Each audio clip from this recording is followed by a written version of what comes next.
Sveiki, neseniai buvau paskelbęs video, kuriame šoku ant dėžių ir žmonės pradėjo manęs klausinėti, kaip aš treniravau šuolį. Tuo metu, kai tas video buvo nufilmuotas, man buvo beveik 36 metai, aš svėriau apie 105 kg ir rengiausi savo debiutui galiūnų varžybose. Šuolis nebuvo mano tikslas, šokinėjimą ant dėžės atlikinėdavau tik kaip pagalbinį pratimą sprogstamosios jėgos didinimui, kuri galiūnų sporte reikalinga tiek keliant rastą, tiek atlikinėjant kitas rungtis.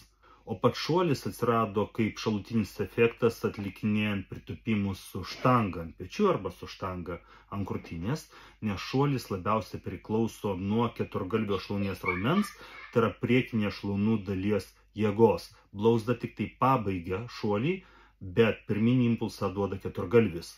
Tiesa, dar įdomus dalykas, kad kai aš rengiuosi galiūnų varžyboms, kultūrizmo varžyboms, sunkiai atletikai, aš atlikinėju gilius pritūpimus, kurie tose šakose reikalingi, bet kaip sužinojau iš savo podcastų, kalbėdamas su krepšininkais, jie treniruodami sprogstamąją jėgą atlikinėja negilius pritūpimus, tai yra tik tai iki 45 laipsnių, tačiau naudodami didelius svorius.